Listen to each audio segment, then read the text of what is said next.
Fala galera que nos acompanha aqui no SBC em Foco. Hoje nós estamos na nossa terceira entrevista com o candidato do PSTU, o professor César Raia. E ele vai contar um pouco de suas propostas e as suas demandas para a cidade de São Bernardo do Campo.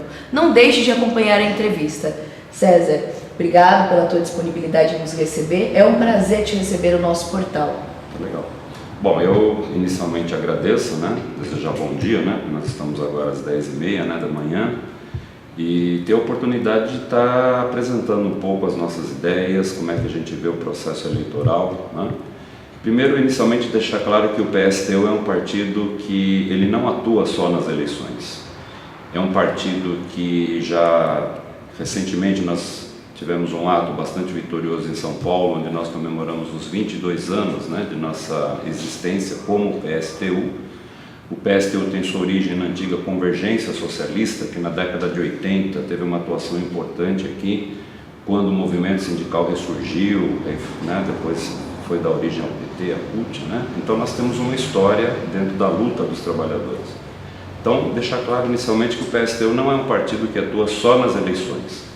Ele é um partido que atua na luta cotidiana dos trabalhadores, A nossa razão de existir não é só eleitoral, Nós participamos das eleições porque nós achamos que é um espaço importante, onde a gente quer discutir as ideias, ganhar consciência das pessoas e dizer que as eleições realmente não vão mudar a vida. O que vai mudar a vida é a luta, é a transformação social.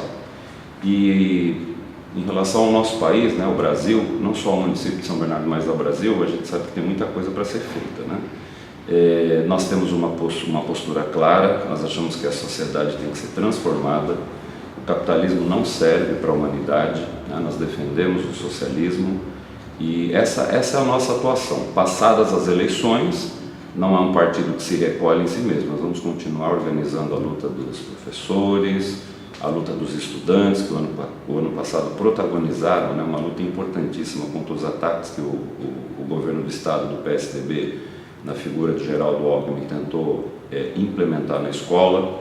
Eu posso falar isso com muito conhecimento de causa, porque sou professor da rede estadual, e o nosso partido esteve do lado dos estudantes, naquelas ocupações maravilhosas que eles fizeram. A imprensa tentou passar a ideia de que haveria baderna, depredação, e aconteceu justamente o contrário. Os alunos demonstraram uma auto-organização muito grande. Então, o PSTU é esse partido, que apoia a luta dos trabalhadores, dos estudantes, e nós participamos das eleições para isso. Nessa eleição agora, nós temos duas palavras de ordem principal. Fala-se muito na crise econômica que o Brasil está atravessando e que os trabalhadores têm que pagar conta dessa crise com desemprego, com redução de salários, com perda de direitos, mas os políticos mantêm os seus salários altíssimos, Então, o nosso slogan aqui para São Bernardo e para vários municípios que nós estamos disputando as eleições é que o político ganha igual ao salário de um professor ou de um trabalhador especializado. E o nosso slogan principal é lute e vote 16, contra burguês, lute e vote 16.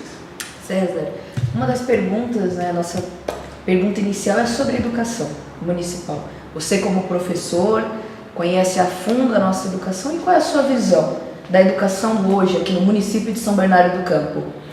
Educação é um tema bastante amplo, A gente poderia desdobrar isso em várias questões específicas, Então, por exemplo, a maioria dos partidos que se elegem, dos políticos que se elegem, eles encaram a educação como um processo, vamos construir céu, vamos construir a escola, mas não se discute muito com a sociedade a questão da qualidade social da educação, Não se discute as condições de trabalho do professor.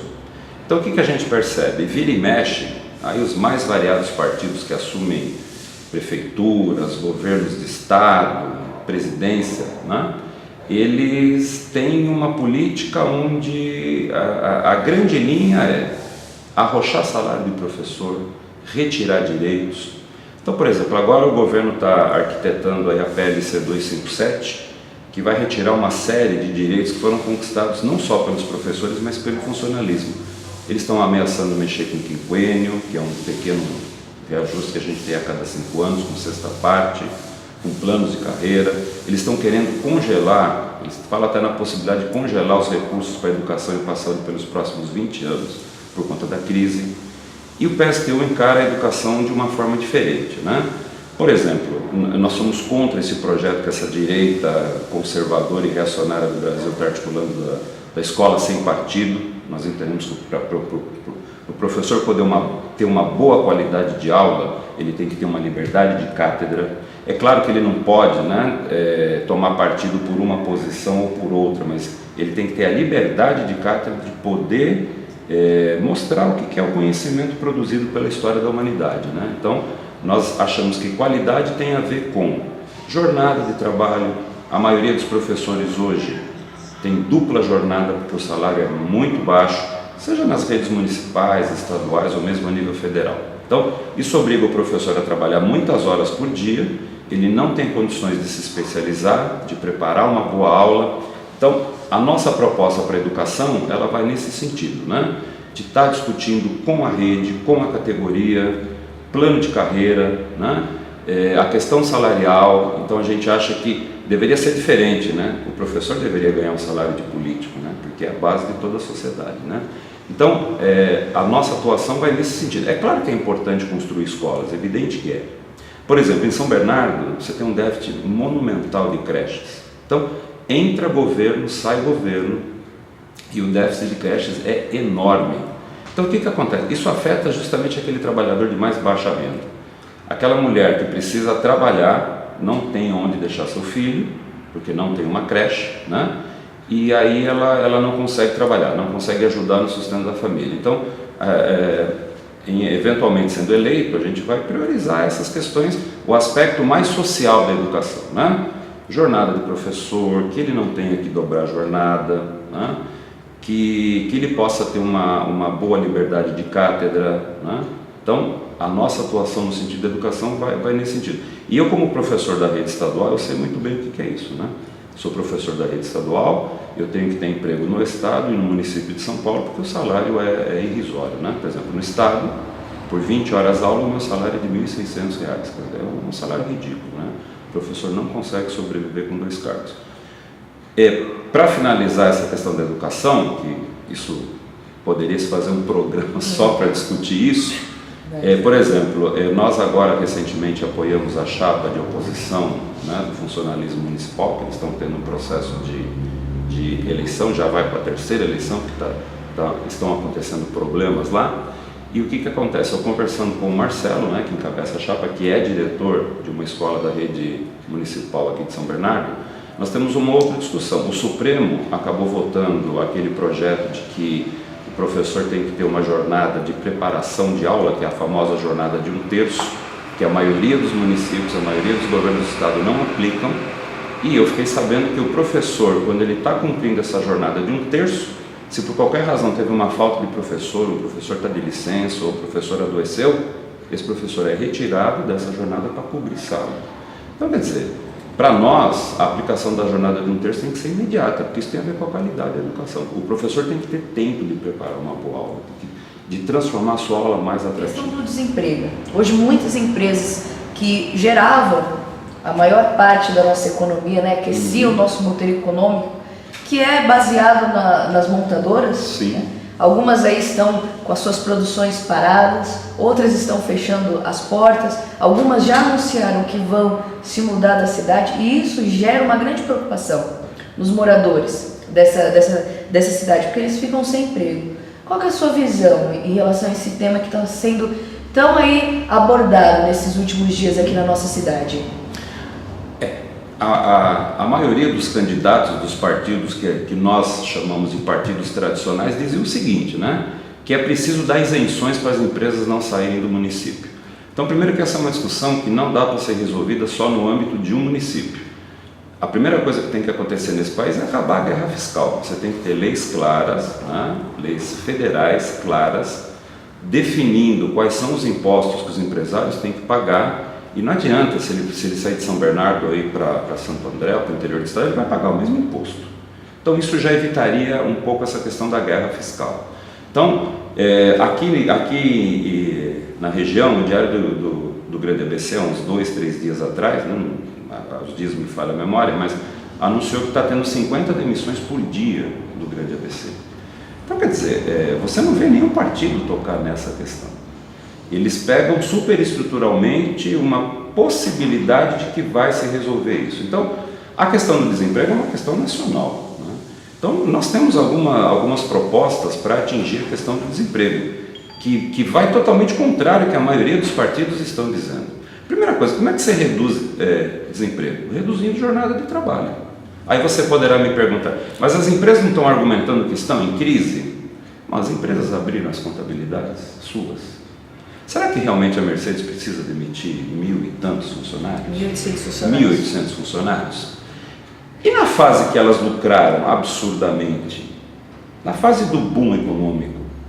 Agora veja que interessante, né? De 2013 a 2015, em plena crise, as empresas multinacionais remeteram 7 bilhões de reais de remessa de lucros. Quer dizer, o discurso é um e a prática é outra, né? Então a gente percebe que é verdade que existe uma crise, né, que é característica do capitalismo, né, por sua produção anárquica, mas veja bem, quem realmente provocou a crise agora quer que a crise seja paga pelos trabalhadores, e nós não aceitamos isso. Então, para nós, a política para reduzir o desemprego, ou para evitar o desemprego primeiro, redução da jornada de trabalho, né? Você tem que ter aumento salarial, porque se a pessoa tiver aumento salarial, ela vai consumir mais, ela vai reativar a economia, né?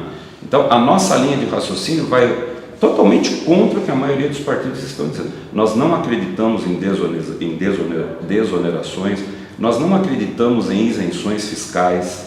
Isso, na verdade, por conta do discurso da crise, aumenta ainda mais o lucro dos patrões, e nós temos uma postura clara, né? Nós temos uma postura muito tranquila, transparente e cristalina, e nós não fazemos o discurso para ganhar voto e enganar os trabalhadores. A crise só vai ser resolvida primeiro de âmbito nacional e até internacional. É preciso haver uma relação econômica mais justa entre as nações, né? Então não é possível que o Brasil tenha um modelo econômico que lhe dependa de exportação de commodities para a China entra em crise e o Brasil praticamente quebra, né? Então, uma integração maior a nível mundial, mais igualitária, né? Essa discussão do desemprego é uma discussão nacional, não pode ser uma discussão local. E o que eu reafirmo aqui, você vai resolver o problema do emprego, reduzindo jornada de trabalho. Por exemplo, em professores que eu citei antes, né?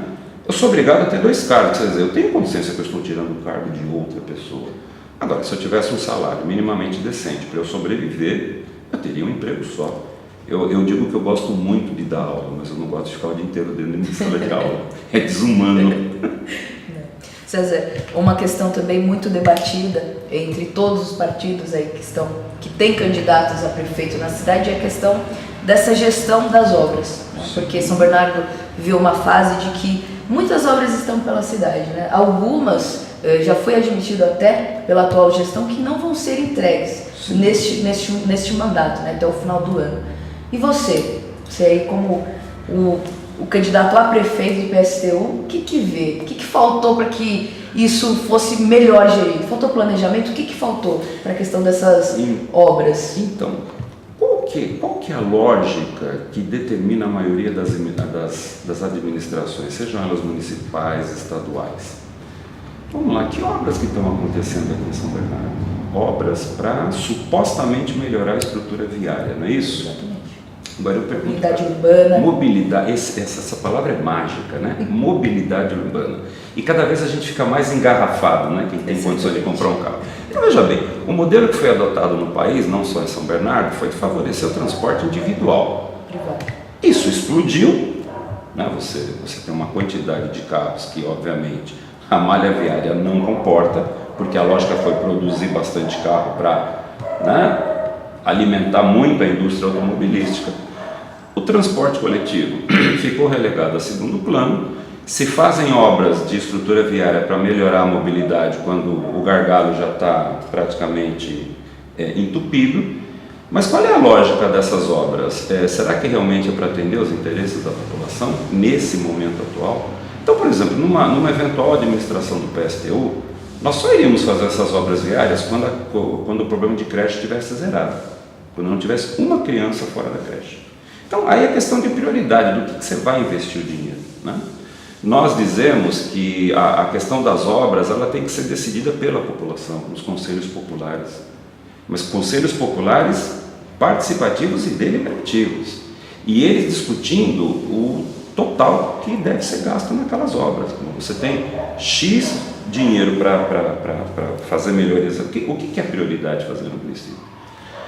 A gente sabe, né? E a gente não tem muito problema em dizer isso. Essas obras seguem a lógica de alimentar as grandes empreiteiras, que depois alimentam as campanhas eleitorais e que depois cobram a sua fatura, né? E aí eu te digo, né? É como se você pegasse um trabalhador, que ele fala, preciso fazer uma reforma na minha casa. E ele quer reformar tudo, e aí supostamente o dinheiro acaba. Só que existe uma diferença, né? O trabalhador, ele não vai superfaturar a sua obra, né? E infelizmente, a gente escuta todo dia, eu tenho por hábito, né? Eu levanto cedo, eu tenho por hábito escutar o noticiário, mas todo dia tem um novo escândalo de corrupção, envolvendo o partido A, B, C, D, todos eles.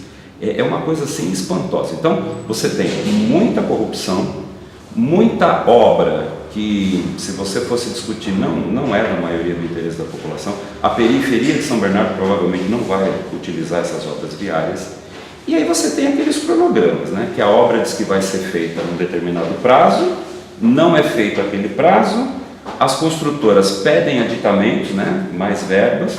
Então a gente entende que as obras elas cumprem essa lógica, né? De favorecer muito mais a essas empresas que estão ligadas à construção civil, que é uma verdadeira caixa preta nesse país, né? E essas obras não são do interesse da população. Por isso que entra mandato, sai mandato, né? Uma obra começa, não termina. Aí os políticos entram com aquele, olha, vocês precisam continuar votando na gente, porque nós precisamos terminar as obras. Mas fique tranquila, viu?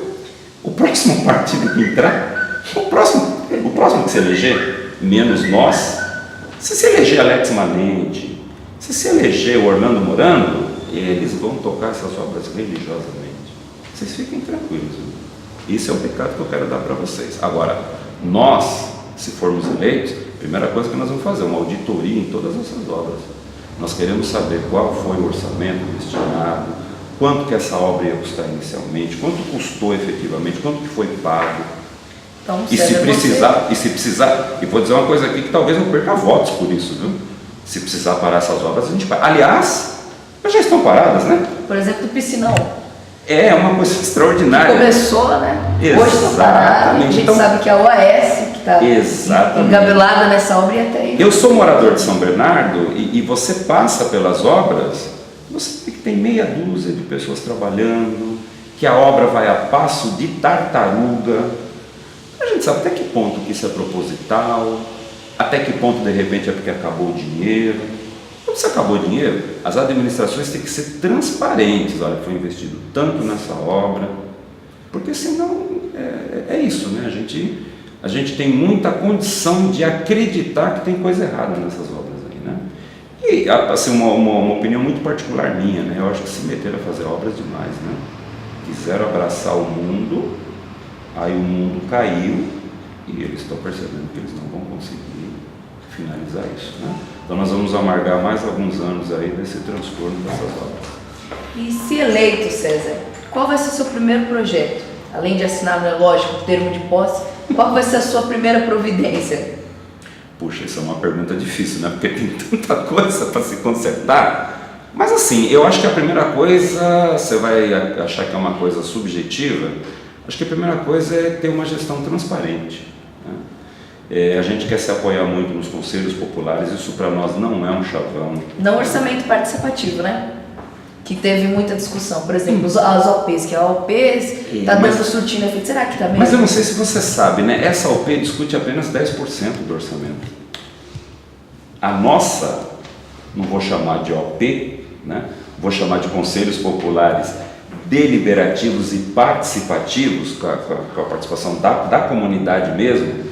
E se a comunidade trabalha das 7 da manhã às 6 da tarde, você vai ter que fazer reunião à noite, o prefeito vai ter que ir lá à noite para estar discutindo. Não é mandar secretário, não, é o prefeito mesmo. E eles decidirem 100% do orçamento. Olha, a prefeitura arrecadou 6 bilhões. Desses 6 bilhões, qual é a prioridade? A prioridade é construir creche? Vamos zerar a creche, acabou. Não tem conversa. Então, se precisar parar essas obras que estão acontecendo aí, para zerar o déficit de creche, o PSTU vai fazer isso. Outra coisa que eu diria para você que a gente vai fazer, tem a ver com a questão da jornada de trabalho, né? Eu assinei um documento com o Conselho Regional de Enfermagem, de que, em sendo eleito, imediatamente a gente reduz a jornada para 30 horas. Para enfermeiros, para técnicos, para médicos. Você não pode humanamente conceber que um médico que fez tanto investimento na sua vida, que estudou, que tem a responsabilidade de uma vida na sua frente, ele possa trabalhar em 3, 4 lugares. Ele possa fazer um plantão de 12 horas e imediatamente se bobear, né? E ter que cumprir uma jornada do seu cargo no qual ele é efetivo. É por isso que você vê essas notícias, principalmente de bairros periféricos, que o médico não vai, não aparece. É desumano, é desumano. Então, eu te diria assim, que a nossa primeira prioridade seria, né, saber como é que está a casa e botar a casa a serviço dos trabalhadores. Obrigado, César. Agradeço por você nos receber e responder todas as nossas perguntas. Sou Natália Nascimento e quero agradecer você que tem acompanhado o nosso trabalho.